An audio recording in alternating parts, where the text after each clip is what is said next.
Hello, today is Monday, January 2nd, 2023. Today's report is titled Rough 2022, What's Next? And this is your weekend report. Hi, this is Jonathan Gurney, Portfolio Manager at Gurney Financial. Friendly reminder, this post is for informational use only. The views expressed are those of the author, Jonathan M. Gurney, that is me. This material is not intended to be relied upon as a forecast, research, or investment advice, and is not a recommendation, offer, solicitation to buy or sell any securities or to adopt any investment strategy. In short, we're keeping our clients aware of what's going on, the moves we're making, and why we made them.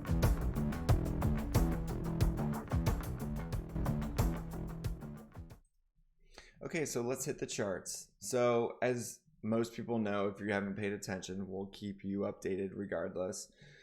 It was not a good year. Not a good year in many regards across the board, okay? So the Dow Jones for the year, the more value areas, again, the Dow is only 30 stocks. So it's more of a value area, more dividend type areas, not a lot of movement. So you're not going to usually get huge home runs there.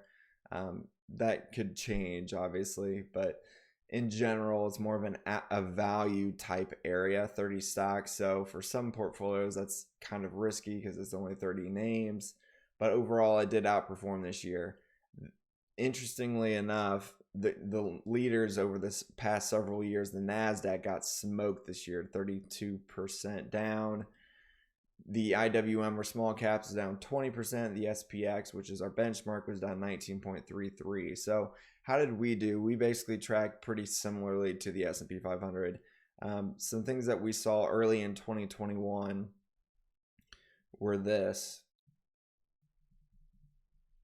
And this was a trigger for us. And it was not a fun couple of days back in August, in April, May-ish of 2021. This is 2021 that I'm talking about. So this is the ARK momentum. This is the ARK fund, and momentum was starting to die, and some of the leaders that were up 120, 130% for the year in 2021. So we had some names in here, and we quickly started to realize, hey, these names are starting to go down, and the indexes, which is the S&P 500, started to really push forward and kind of surprise the majority of the market, where names with actual financials are finally starting to outpace those of the momentum names. And this is the shift that we made. We made the shift in September of 2021 to say, hey, I think some problems could be under the table. And we started trading the index alone. And I still do believe it was the right thing to do. We didn't do as well as I would have liked, but had we been in individual names, you can see here, it's not a pretty picture. One second. I mean, this is comparatively, kudos to Charlie Bilello. You can see in 2022 some names. I mean, you have an NVIDIA that's down huge.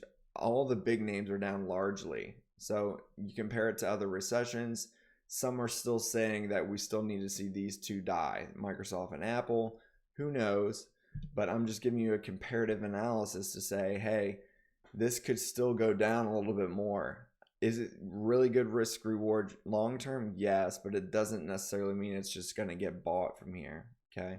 So I want to go back to the charts so we can kind of show you. So to recap, in 2021, we made the very difficult decision to say, hey, momentum is not working anymore. We're shifting to names with more of a balance sheet, which is usually where I want to be. Typically, I'm in a portfolio that has 30 individual names. In September of 2021, I quickly realized, hey, this is not the right environment for this. As you can see, this played out very well. I mean, from 158 to 29.43. So you think it's bad that we're down this much? Imagine had we stayed in some of these names. So very thankful for that. Does that make it any better and make us feel any better about, the losses that we had this year? No. And that's the hard part about this. So that was the trigger and why we decided to change strategies. It wasn't necessarily changing a strategy or risk tolerance whatsoever. It was actually a reduction in risk from what we were doing. But just kind of wanted to keep you posted. This is why we made the change originally. Started trading the indexes, and it'll be interesting to see if we can get back into that 30 stock portfolio here pretty soon. We're starting to see some changes. So just to show kind of how difficult this environment is, okay? On Friday, the market looked like it was going to absolutely die. The indexes across the pond in the Eurozone were down 1.5%, and the United States index is squeezed, pushed higher about 1.2% in the last 20 minutes of the close on Friday. So from 3:40 to 4 o'clock, it moved about 1.2%. So it is what it is. I got out at, I added a long at 38.10 in the morning. Okay, it went above there to 38.30. I wish I would have taken gains, but then it went all the way back down to 37.98. I took gains where we were green for that trade. So I got in at 38.10 and it went to 38.30 and it started to trickle down. And as it trickles down in this environment, it's a no green to red policy. So if you're positive and it looks like it's going to go below, you got to take gains in this environment. And it went well below that eventually, but I took gains on that trade. So it was still a negative day because we had a trade in at 38.50 the day before, because the day before we had closed at 38.50. In short, we are basing here. This could have some upside here, okay? We got to be real about this. Now, is it great risk reward? Here's the hard part and why I didn't add, because when you get a 1.2% move in 20 minutes, it really boosts the RSI. And so from this perspective, the 5-hour time frame, we're almost overbought here. So I decided not to buy into the close. I wish we had closed really low, and I probably would have added because we would have been down here. So it's tough. It's a very difficult environment. So risk reward, you can see from the more midterm type perspective, the 5-hour, we are nearly overbought, and it does look like futures are going to tick up going into Tuesday. Here's the short term as well. So we're overbought in 2 time frames. So I don't want to chase this. One more time frame. So in short, based on the current strategy that we're in, we are above a 5-day moving average again. We're above a 10-day moving average. Okay, so this is a trappy environment. We've been trading in this range for several weeks. You can't say the market's going to die. You can't say the market's going to explode. You have to be non-biased and say, if we go below a certain level, get the heck out. If we go above a certain level, it's probably time to start adding. So we're right at those key levels. And if I show that chart, this is a little more complicated, but here's the triangle that we've been watching. And you can see it's consolidating here. We have a lot of gaps to fill, overnight gaps. So there's several above, one more than one below, but overall, it would not surprise me to open up Tuesday to fill this one gap. It would not surprise me to have a little bit of upside because there's still some squeeze potential, but there's a lot of things under the hood that many of you probably don't understand. The put-call ratio was the highest in history this week with an over a 2-to-1 ratio, meaning more people were short than long. That has never happened in history, okay? So what that means is you can get these squeezes like what we had in the last 20 minutes of the market closing. What was odd about it is many other names were not following suit. Across the pond didn't follow suit at all. Now it is on Monday. Their markets are open, ours are closed. So it's gonna be tricky. We're right at a key level, but the problem that I'm continuously seeing is we get overbought at a key level. So we're going to hit 38.55 probably tomorrow. But we're already on many time frames because the move was so fast overbought. Doesn't mean you can't stay there. I want to make that very clear, but is it great risk reward? No. So just want to be real about that. So let's go over a few more charts. We'll make this go much faster from here. Okay, so overall, the key levels that I'm watching is we want to get above the 3880 level. We don't want to lose 3831. That level is tested several times for several weeks and it's wearing down. Okay, so comparatively, okay, this shows the annual returns over the last several years. Unfortunately for us, 2021 was not a good year because I was seeing under the hood there were problems.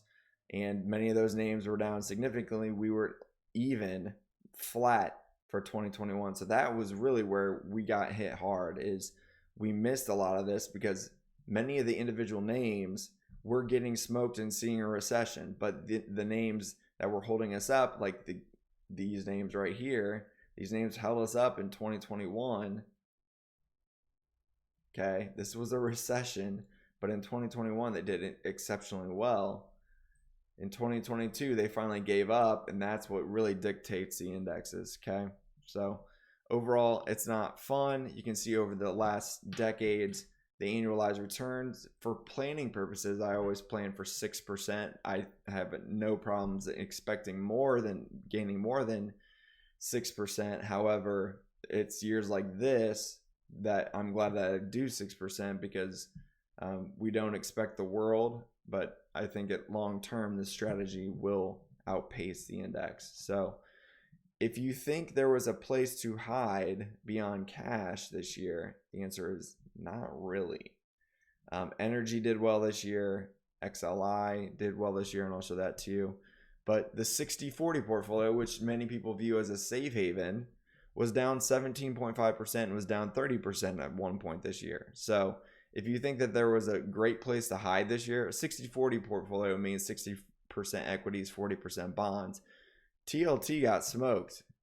Okay, so that's down significantly this year. TLT is a 20-year plus bond, and it just got smoked. So short-term duration bonds did okay, but overall most everything gets hit when this happens. This is why I believe cash is a position, and why I started trading the strategy that I did, getting in and out at key levels and trying not to lose as much as we can. Unfortunately, it still happened. So we read the tape well and backed off risk well. However, it still ended up a bad year. So what I want to show you next is sectors. This was last week. This is for the year. What did well? Energy. Commodities tend to do okay during recession type years. Okay, so XLU did pretty decent as well. In short, the value areas, the more conservative areas, which is why the Dow did better. Financials, industrials, these types of names, healthcare did better this year. Rather than what you want to see is usually the growth names do well. They got absolutely smoked. Okay. So overall, we gave you a nice scope of what to expect. One more thing that is starting to trigger here is we did get a little bit of a boost here. It's not curling up yet, but could we get a little bit of a boost in McClennan index? Okay, so I don't know if Friday was a fluke, a 1.2% move. We don't know if that's just a put-call ratio squeeze or real buying. Seasonality does tend to be decent going into 2023, into January. So we could see a little bit of upside and would not surprise me. Is the risk reward great though? Not really. So I think it's wise to remain in cash short term, but I will still trade key levels. We are basing, so if we can get out of this base right here and start to go higher, you should have zero bias here. This is the kind of price action that drives everyone nuts. 2 to 3% moves, we're not going anywhere, but everybody feels like the world is ending. That's where you have to be really careful to be non-biased, because you get moves like this that are basing and you just start exploding higher. So a lot of times you get that scare, which we got on Friday, and you push higher. So we'll see what happens. I'm still in cash at this point. Kind of got trapped a little bit on Friday. Just being realistic with you, but overall, good things could be ahead. One more thing I want to show you to give you some optimism as we go into 2023 is it's a bad December. Is that a bad sign? I mean, we had one of the worst Decembers in history. Okay, so usually you get the Santa Claus rally, and we still could. The Santa Claus rally is usually the last couple days of 2022 into the next couple days of 2023. So that actually could still happen. So in 2022, a bad December, what did that mean for the next year?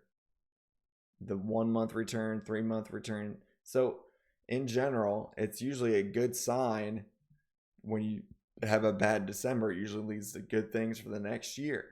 So we'll see what happens. We're going to follow price action regardless, but we shall see. Right now, I think it remains wise to be cautious until we actually see buyers come in. We got through so many challenges in December. CPI reports, quad witching, all sorts of things that were just not fun to deal with. So hang in there. We're working on the next strategy that will take place, because I do think buyers will eventually come in. The majority of analysts do expect the recession to continue in the first quarter. And usually when everybody agrees, the opposite happens. So we could see a recession in the economy and the market start to explode higher. One thing that I do see is across the pond, COVID numbers are really exploding again. That's not to be negative, because we haven't seen it in price action yet. Okay. Price action is still hanging in there. We're still holding that 38.30 to 38.50 range. We talked 2 weeks ago that the 38.30 to 38.10 range would be a bear. So basically from here to here to here would be a bear, and it has been. I mean, we're trading in and out of those levels, a little bit above, a little bit below. So what I'm finding is you can't chase these moves, and that's why I didn't add. But with my luck, it probably gaps up on Tuesday. So appreciate your trust. At this point, we're in cash. I will not be there long. We are basing at this point, and we have to be non-biased. But is it great risk reward? No, because two indices time frames are already overbought. So you got to be careful chasing at this point. So overall, it would not surprise me to hit the 38.80 short term and even 39.27-ish, 39.31-ish. So I am optimistic, but I have to see it in price action. We very well could see that Tuesday. So thanks for your trust. Again, remember, risk reward at this point is kind of subpar, so that's why I'm being cautious. If you think you could hide your money somewhere or thought another strategy did a ton better, the only way you really saved a lot of money this year was being in cash. And that's usually what I do in these scenarios. And I was in cash the majority of the time. It just was a tough year, period, for pretty much everything. So remain optimistic. We do get through these times. It's just not a fun period right now. So hang in there. Say a little prayer for everybody emotionally. Again, half the battle of my job is to keep your emotions in check. We are in cash, but do not give up on the market at a time like this when you're seeing names like Apple, Microsoft, Google. Tesla was down 70% this year at one point. 70. So if you think that us being down 20-ish% this year is bad, and it is, I don't take that lightly. Had we not gotten out of individual names, it would be much worse. Okay? That doesn't make it any easier or any better, not an excuse, but this trigger right here in 2021 was a good call to get out of individual names and say, hey, we're seeing a shift here. Let's trade the indexes so we don't get killed if we are going to be in the market. So thanks for your trust. Have a great weekend. Enjoy your Monday. See ya.